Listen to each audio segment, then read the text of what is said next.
नमस्कार, आप देख रहे हैं उत्तराखंड प्राइम। मैं हूं आपके साथ प्रियंका। देहरादून में भारतीय जनता पार्टी अपने स्थापना दिवस से लेकर 14 अप्रैल अंबेडकर जयंती और साथ ही सामाजिक न्याय पखवाड़े के रूप में मना रही है।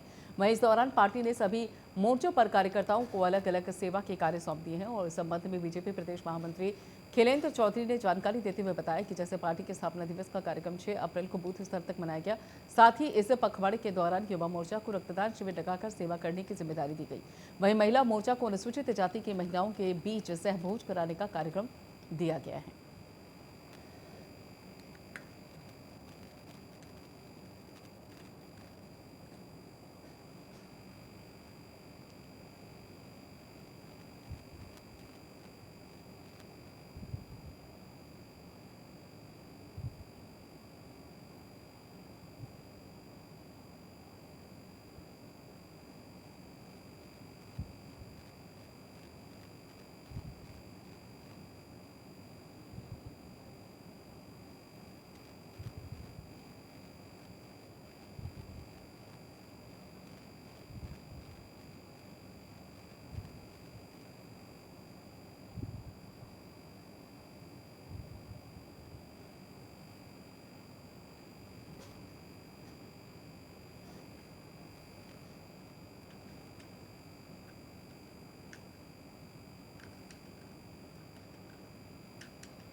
सीएम धामी से सीएम आवास में प्रदेश के सांसदों ने भेंट की और इस अवसर पर सभी सांसदों ने प्रदेश के विकास से संबंधित विभिन्न समसामयिक विषयों पर सीएम से चर्चा की। इस अवसर पर सांसद और केंद्रीय राज्य मंत्री अजय भट्ट, रमेश पोखरियाल निशंक और तीरथ सिंह रावत, सांसद अजय टमटा और नरेश बंसल और साथ ही कल्पना सैनी के साथ ही बीजेपी प्रदेश प्रभारी दुष्यंत कुमार गौतम, बीजेपी प्रदेश अध्यक्ष महेंद्र भट्ट भी उपस्थित रहे।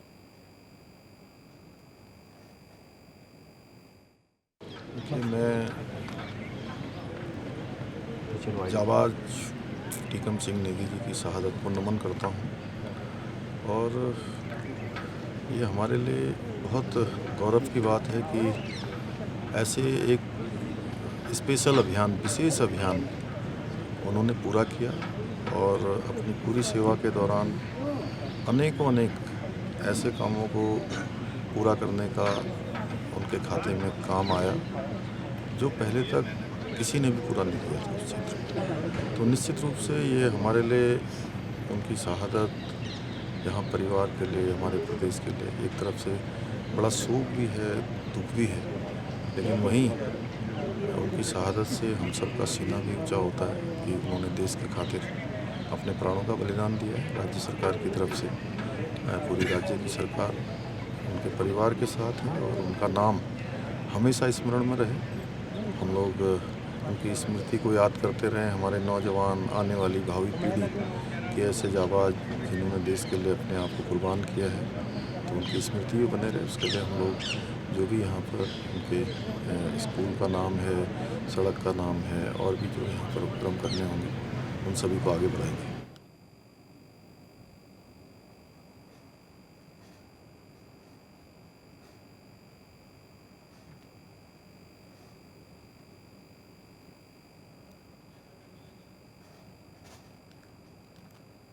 मुख्यमंत्री पुष्कर सिंह धामी ने मसूरी में मिलेट्स 2023 में क्षमता और अवसर राष्ट्रीय सम्मेलन का शुभारंभ किया। इस दौरान सीएम धामी ने कहा कि इस कॉन्फ्रेंस में विशेषज्ञों द्वारा जो मंथन किया जाएगा, अंतर्राष्ट्रीय मिलेट वर्ष के सफल बनाने में ये कारगर सिद्ध होगा। मुख्यमंत्री ने कहा कि एक ओर मिलेट्स किसानों के लिए अपने कम लागत क्षमता के कारण उपयोगी है और वहीं ये पोषक तत्वों में भरपूर होने के कारण आज के बदलते परिवेश में हम सबके लिए भी अति आवश्यक है। इस तरह के आयोजनों से न केवल मिलेट्स के प्रचार प्रसार में सहायता मिलेगी, बल्कि इनसे उत्तराखंड में मोटे अनाज की खेती को भी बढ़ावा मिलेगा। मुख्यमंत्री ने कहा कि हमारे लिए बड़े गर्व का विषय है कि भारत के प्रस्ताव और गंभीर प्रयासों के बाद ही संयुक्त राष्ट्र ने 2023 को अंतर्राष्ट्रीय मिलेट्स वर्ष घोषित किया है।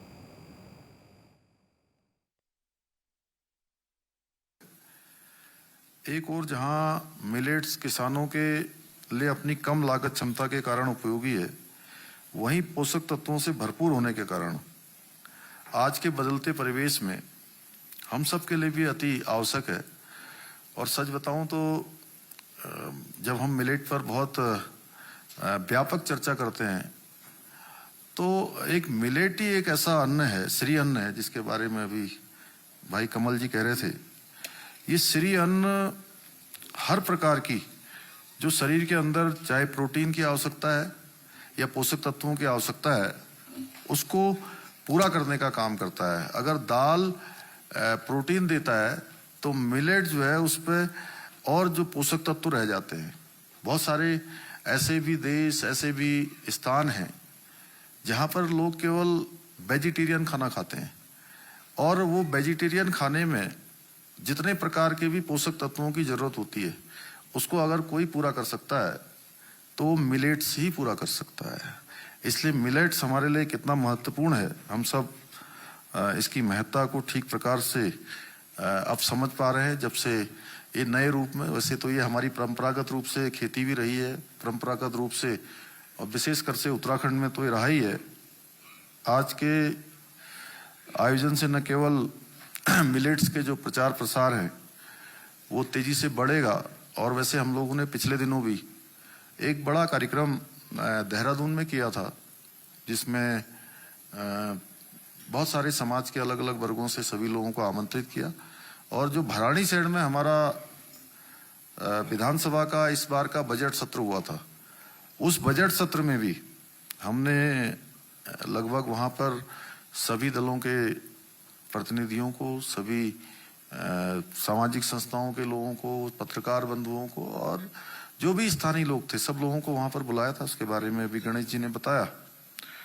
तो ये निश्चित रूप से मैं कह सकता हूँ कि ये जो आयोजन है आज का, ये अत्यंत महत्वपूर्ण हो जाता है कि जब हमारा देश इसको मिलेट वर्ष के रूप में मना रहा है। भाइयों बहनों, आज ये गर्व का विषय है कि भारत के जो प्रस्ताव हैं उस पर भी आज पूरी दुनिया गंभीरता से प्रयास कर रही है, इसीलिए मिलेट वर्ष घोषित हुआ है।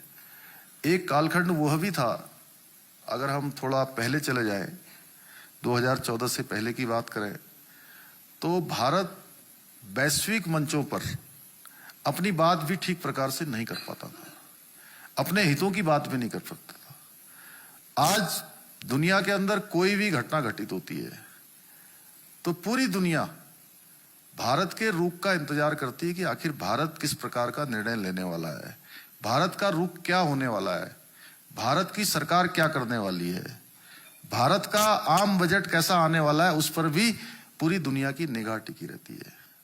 ये नया भारत है और ऐसा भारत जो आने वाले समय में कहीं ना कहीं जिसकी हम कल्पना कर रहे हैं कि देखिए, अभी कमल जी बता रहे थे कि मोदी जी ने इस कोरोना महामारी में जहां पूरी दुनिया, निराशा का एक वातावरण पूरी दुनिया के अंदर निर्मित हुआ, उसमें भी एक आशा की किरण ये नए नए रूपों में, मिलेट वर्ष के रूप में, अन्य रूपों में, और जहां पूरी दुनिया की जो अर्थव्यवस्था है वो पूरी तरह से चरमरा गई, लड़खड़ा गई। अभी हम सौभाग्यशाली हैं कि हमारे राज्य को भी जो G20 की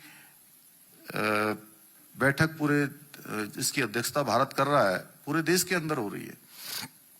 पहले के समय में इस प्रकार की जो बैठकें होती थी, इस प्रकार के कार्यक्रम होते थे, वो दिल्ली, बंबई या बड़े बड़े शहरों में आयोजित होते थे और लोग आते थे देश दुनिया से, वापस चले जाते थे।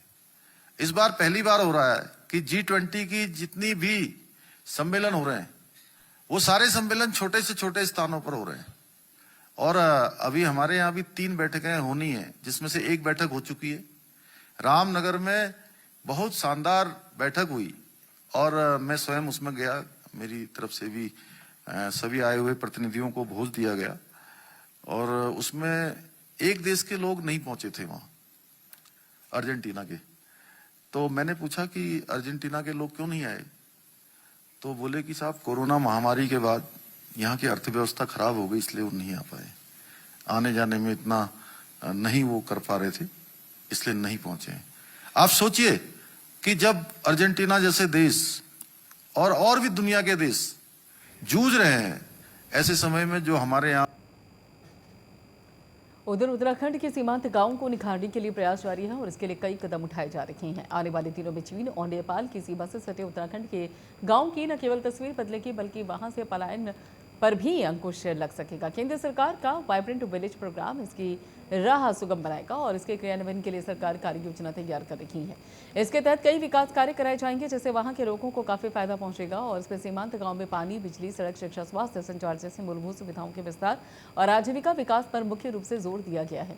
हालांकि सीमांत गांव के लिए केंद्र और राज्य सरकार की ओर से सीमांत क्षेत्र विकास कार्यक्रम चल रहे हैं, लेकिन नई योजना से अब इसमें तेजी आएगी। उत्तराखंड के सीमांत गांव में अब तक 51 गांव का चिन्हितीकरण किया गया है।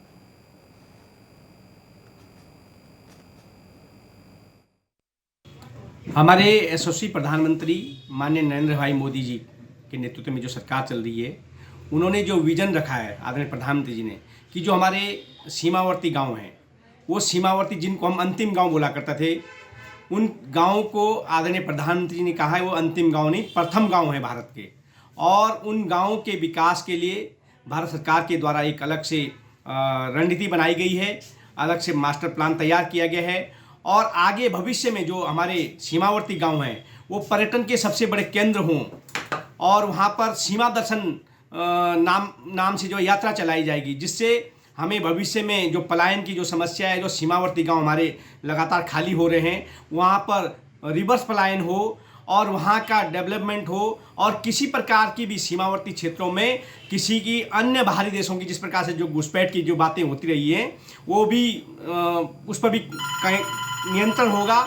इसको लेकर के पूरे सीमावर्ती क्षेत्रों के विकास के लिए हमारे सरकार के द्वारा जो योजना चलाएगी उसको धरातल पर उतारने के लिए लगातार हमारे केंद्रीय मंत्री, चाहे वो हमारे ज्योतिरादित्य सिंधिया हों, चाहे मनसुख भाई मंडाविया हों, चाहे जी किशन रेड्डी जी हों, चाहे हमारे बीके सिंह जी हों, कई अन्य मंत्रीगण भी लगातार हमारे जो सीमावर्ती गांव हैं उनका भ्रमण कर रहे हैं और वहाँ के विकास के लिए क्या क्या वहाँ पर हो सकता है, किस तरह से उन गांवों को हम डेवलप कर सकते हैं और विकास के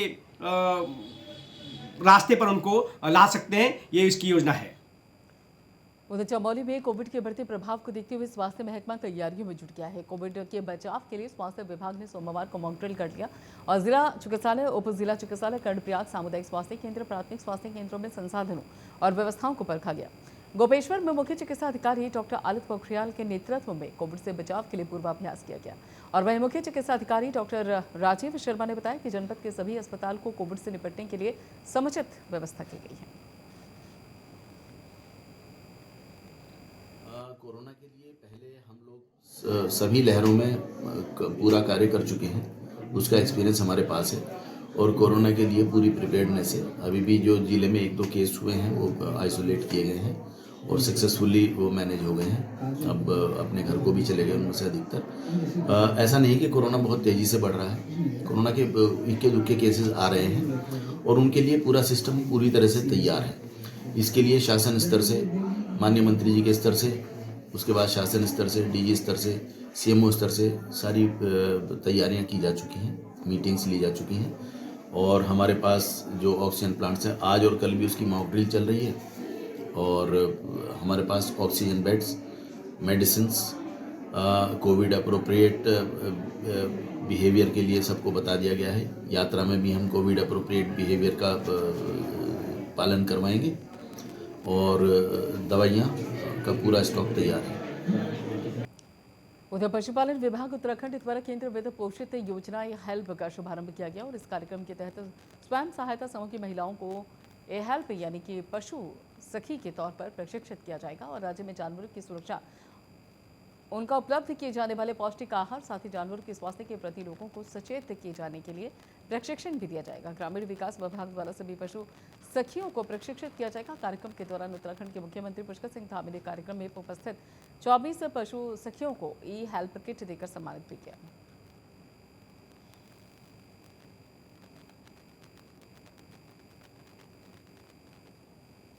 और लोगों के जो उत्पाद हैं, उन उत्पादों को बाजार भी अब उपलब्ध हो रहा है और मैं समझता हूं कि जो हमारे सभी मंडियों के अध्यक्ष, सभी राज्यों के हमारे जो प्रतिनिधिगण आए हैं, वो कई बार एक राज्य से दूसरे राज्य में खरीदने पर अगर सीधे सीधे हम इसकी व्यवस्था बनाएं, इस पर मंथन करें, तो बहुत आसान काम आगे के लिए हमारे किसानों के लिए भी हो जाएगा और राज्यों को भी जो अनावश्यक रूप से चीज़ों को वहन करना पड़ता है उससे भी हमको छुटकारा मिलेगा।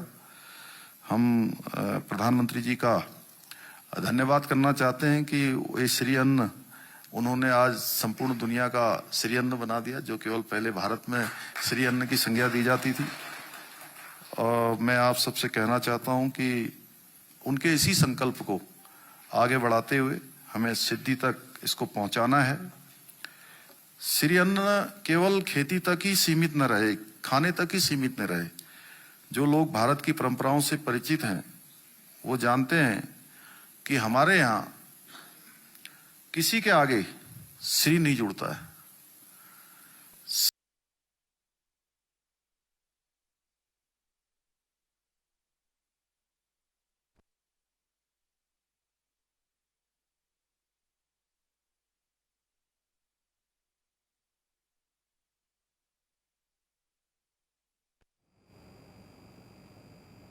उधर प्रदेश के परिवहन मंत्री चंदन लाल दास ने आगामी चारधाम यात्रा को सुचारू रूप से चलाने के उद्देश्य के संबंध में अधिकारियों के साथ परिवहन मुख्यालय देहरादून में समीक्षा बैठक की। साथ ही यात्रा के दौरान यात्रियों को किसी भी प्रकार की परेशानियों का सामना न करना पड़े, इसके लिए भी आवश्यक दिशा निर्देश दिए। बैठक के बाद मीडिया से रूबरू होते हुए परिवहन मंत्री ने बताया कि इस बार होने वाली यात्रा के लिए परिवहन विभाग पूरी तरीके से तैयार है और यात्रियों की सुविधा के लिए बड़ी मात्रा में बसों का इंतजाम भी किया जा चुका है। यात्रियों को किसी भी प्रकार की असुविधा न झेलनी पड़े, इसको लेकर भी पुख्ता इंतजाम किए गए।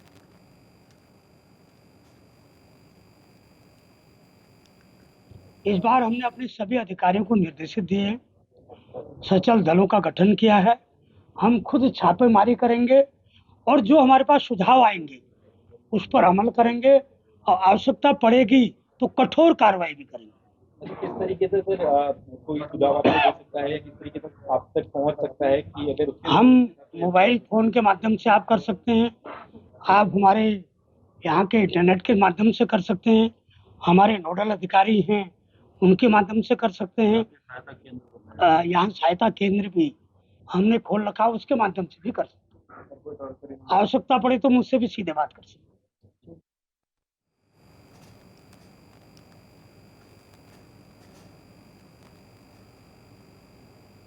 रामनगर और आसपास के क्षेत्र में स्थित निजी स्कूलों की मनमानी के खिलाफ अभिभावक भड़कने लगे हैं।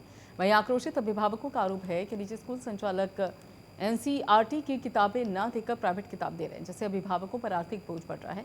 तो वहीं पर स्कूल संचालक सरकार के नियमों की धज्जियां उड़ा रहे हैं। निजी स्कूल संचालकों की मनमानी के खिलाफ कई अभिभावकों ने खंड शिक्षा अधिकारी के कार्यालय रामनगर पहुंचे और जहां उन्होंने धरना प्रदर्शन करते हुए निजी स्कूल संचालकों को गुंडागर्दी करने के साथ ही कई गंभीर आरोप भी लगाए। तो अभिभावक ललित उप्रेती का आरोप है कि निजी स्कूल संचालकों द्वारा किताबों के नाम पर शोषण किया जा रहा है। तो वहीं पर फीस वृद्धि के साथ ही वार्षिक शुल्क भी अभिभावकों से भारी मात्रा में वसूलने के साथ बच्चों के ड्रेस पर भी कमीशन खोरी की जा रही है। उन्होंने तत्काल इस पर रोक लगाने के साथ ही नियमों की अनदेखी करने वाले स्कूल संचालकों के खिलाफ कार्रवाई करने की मांग की। ज्ञापन देने आए थे तो उन्होंने अपनी समस्याएं बताई हैं। ये हमने पहले भी अपील की है सभी गार्जियन से और सभी स्कूलों को नोटिस भी जा चुका है। एक जनरल नोटिस मैंने पूर्व में ही दे दिया था स्कूलों को कि कोई भी जो है एनसीईआरटी से इतर बुक नहीं लगाएगा और गार्जियन पे कोई दबाव नहीं बनाएगा। और हमने गार्जियन से भी अपील कर दी थी कि यदि एनसीईआरटी के इतर कोई स्कूल दबाव बनाता है किसी रेफरेंस बुक को क्रय कराने का जिसका मूल्य जो एनसीईआरटी की किताबों से अधिक हो तो उसको कदापि न खरीदें और जो है हमारे कार्यालयों को शिकायत कर दें, मौखिक या लिखित, और उनका नाम भी गुप्त रखा जाएगा। ये पहले न्यूज चैनल को भी मैं बता चुका था कि जरा आप लोग इसको चला दीजिए और किसी भी दशा में हमारे अभिभावक को परेशान नहीं होने दिया जाएगा। और अभिभावकों से भी मेरी ये अपील है कि वो किसी भी दशा में रेफरेंस बुक को जिसका मूल्य अधिक है कदापि न खरीदें और कोई इसको दबाव बनाता है तो मेरा पर्सनल नंबर पे भी वो सीधा कॉल कर सकते हैं। जैसे हम लोग देख रहे हैं 2023 और 24 में जो प्राइवेट स्कूलों हैं जो एनसीईआरटी की किताब की बजाय प्राइवेट पब्लिकेशन की किताबें लगवा रहे हैं और हम देख रहे हैं कि जबरदस्ती उन किताबों का जो दाम है वो 300 रुपए, 400, 500, 600 रुपए है और 4-4, 5-5 किताबें लगवा रहे हैं और एनसीईआरटी की 2 और 3 किताबें लगा रही हैं। तो हमारा विरोध इस बात का है कि जब सरकार एक तरफ कह रही है कि एनसीईआरटी की किताब लगाइए और दूसरी तरफ सरकार इस बात को कह रही है कि हम लोग लगातार जो है बच्चे का बस्ता कम करना चाह रहे हैं, उसके बोझ कम करना चाह रहे हैं और देख रहे हैं कि जो निजी स्कूल है उनकी मनमर्जी चल रही है, उनकी गुंडागर्दी चल रही है। वो लोग जो है एक बच्चे का जो 1 में पढ़ने वाला है उसके बच्चे का बस्ता जो है 10-10 किलो का है। तो ये हमारी आपत्ति है। जो सरकार की गाइडलाइन बनी है उन पर निजी स्कूल जाएं इसलिए हम जो है खंड शिक्षा अधिकारी के पास आए हैं और अगर हमने यहाँ पर एक सांकेतिक धरना दिया है और हमारी डिमांड है कि जितनी भी प्राइवेट पब्लिकेशन की किताबें हैं वो बंद होनी चाहिए, एनसीईआरटी की किताब ही स्कूल में लगनी चाहिए। और अगली खबर दिनेशपुर से, जहां पर बैसाखी के उपलक्ष्य में जानकारी ये सामने आ रही है कि बैसाखी के उपलक्ष्य में सिख समुदाय के लोगों ने विशाल नगर कीर्तन जयनगर गांव में काली नगर होता हुआ माता साहिब कौर गुरुद्वारा परिसर तक नगर कीर्तन किया।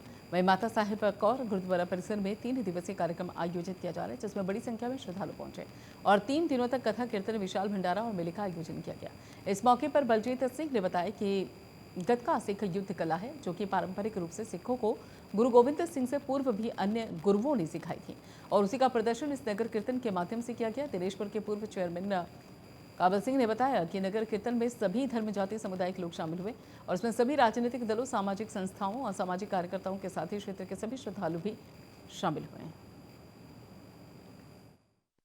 टीम है, सारे बच्चे रुद्रपुर के हैं और ये आज वैसाखी के पर्व को मुख्य रखते हुए उससे पहले दिनेशपुर में नगर कीर्तन ये निकाला गया है। इस नगर कीर्तन के अंदर हमारी सेवा लगी है, जिसमें हमने ये गतके के अखाड़े के कर्तव्य दिखाए। ये एक सिख मार्शल आर्ट है, जैसे और भी आर्ट्स है, टाई कमांडो है, वैसे ही सिखों को एक मार्शल आर्ट गुरु साहिब की तरफ से मिली है, सिख मार्शल आर्ट। और ये कोई हैरतअंगेज कर्तव्य नहीं है, इस तरह प्रैक्टिस है और गुरु साहिब ने जो चीज़ें सिखाई हैं, जो पैतरे सिखाए हैं, उस पर पालन करते हुए चल रहे हैं, उसी के अकॉर्डिंग खेलते जा रहे हैं। और ये शक्ति अपने आप ऑटोमेटिकली ही बाबा दीप सिंह खुद ही अपने आप ही हमारे पे अपना पैरा रखते हैं और हम लोग खेलते हैं। उधर रामनगर में आगामी पर्यटन सीजन को लेकर शासन के जारी निर्देश के अंतर्गत खाद्य एवं नागरिक आपूर्ति विभाग ने पेट्रोल पंप की जांच शुरू की और पूर्ति निरीक्षक दीपक चंद्र बेलपाल ने जानकारी देते हुए बताया कि आगामी पर्यटन सीजन को लेकर पेट्रोल पंप पर जनता को दी जाने वाली निःशुल्क सुविधा के तहत शुद्ध पेयजल, शौचालय और हवा के संबंध में पेट्रोल पंप की जांच की जा रही है। उन्होंने बताया कि जांच के दौरान कुछ पंपों पर अनियमितताएं मिली हैं। उन्होंने बताया कि ऐसे सभी पेट्रोल पंप के स्वामियों को 1 सप्ताह के भीतर व्यवस्था दुरुस्त करने के निर्देश दिए गए और उन्होंने बताया कि यदि 1 सप्ताह के भीतर व्यवस्था दुरुस्त नहीं हुई तो पंप स्वामी के खिलाफ नियम अनुसार कार्रवाई की जाएगी। आगामी पर्यटन सीजन को देखते हुए शासन के निर्देशों के अनुसार हमने ये पेट्रोल पंप की जांच की, जिसमें शुद्ध पेयजल और हवा और टॉयलेट वगैरह की जो व्यवस्थाएं ग्राहक को फ्री में दी जाती हैं, वो उनकी चेकिंग की गई है। जिन पेट्रोल पंप में ये सुविधाएं नहीं थी या कमी पाई गई तो उनको नोटिस दिए गए हैं। 1 हफ्ते का समय दिया गया है ताकि 1 हफ्ते में वो। उधर टिहरी में एक बार फिर से कोविड के मामले सामने आने लगे हैं। जनपद में 3 कोविड के मामले सामने आए। कोरोना को देखते हुए स्वास्थ्य विभाग भी चौकन्ना है। वहीं स्वास्थ्य विभाग ने तीनों कोरोना मरीजों को होम आइसोलेशन में रखा और साथ ही उनके स्वास्थ्य की हर रोज अपडेट ली जा रही है। मरीजों के संपर्क में आने वाले लोगों के भी कोविड टेस्ट लिए गए और वहीं पर मुख्य चिकित्सा अधिकारी डॉक्टर मनु जैन ने कहा कि स्वास्थ्य विभाग कोरोना की रोकथाम के लिए सभी व्यवस्थाएं कर ली गई। उन्होंने कहा कि जनपद में सभी अस्पतालों के चिकित्सकों को निर्देश भी दिए गए हैं, अस्पताल में बुखार, जुकाम, खांसी से पीड़ित मरीजों का रैपिड टेस्ट भी लिया जाए।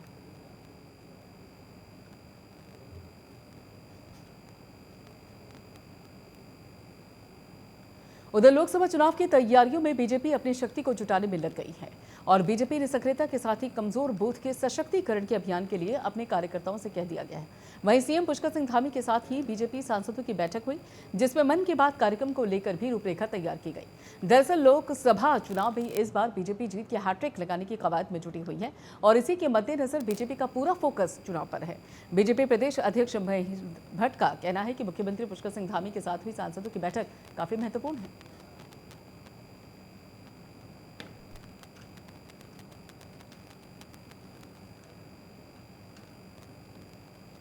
चलिए फिलहाल लेते हैं, बाकी खबरों के लिए आप जुड़े रहिए प्राइम न्यूज़ के साथ।